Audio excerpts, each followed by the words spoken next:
Hello అండి. Welcome to Annapurna's kitchen. ఈరోజు special ఏంటో తెలుసా? పెసరట్లండి. పెసరట్టు స్పెషల్ ఏంటి అనుకుంటున్నారా? స్పెషలేనండి. ఇవి మామూలు రైస్‌తో కాకుండా బ్రౌన్ రైస్‌తో వేస్తున్నా. ఎలా వేశానో చూపించేస్తా, వచ్చేసేయండి. 1:30 గ్లాసు పెసలకి అర గ్లాసు బ్రౌన్ రైస్ తీసుకున్నాను. పెసలు, బ్రౌన్ రైసు చక్కగా 3, 4 సార్లు కడిగేసి 7, 8 గంటలు నాననిచ్చేయాలి. ఎందుకంటే పెసలు తొందరగా నానినా బ్రౌన్ రైస్ నానడానికి టైం పడుతుందనమాట. ఇలా 2 నానాక చక్కగా మిక్సీ జార్‌లో రుబ్బేసుకోవటమేనండి. పెసరపిండి ఇలా రుబ్బేసుకున్నాక రుచికి తగినంత ఉప్పు వేసేసుకోవాలి. మనం బ్రౌన్ రైస్‌తో రుబ్బిన పిండి కొంచెం థిక్‌గా వస్తుందనమాట. అందుకని దానికి సరిపడా నీళ్లు కొంచెం కొంచెం పోసుకుంటూ పిండి పలచన చేసుకోవాలనమాట. ఇలా చూసి నీళ్లు పోసుకోవాలి. ఎక్కువ పోసుకున్నామంటే మరీ పలచనైపోతుంది.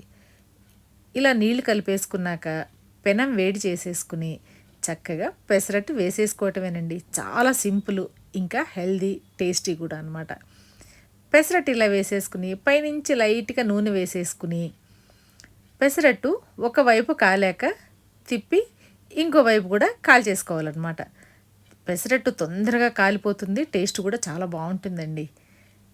భలే క్రిస్పీగా వస్తుందన్నమాట. మీరు కూడా ఒకసారి ఇలా ట్రై చేసి చూడండి.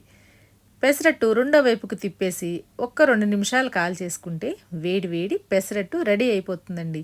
మీకు నచ్చితే ఇందులో ఉల్లిపాయలు, అల్లం, పచ్చిమిర్చి కూడా వేసుకోవచ్చు. లేదంటే చక్కగా అల్లం చట్నీతో తినేసేయచ్చు అనమాట. ఎలా ఉంది రెసిపీ?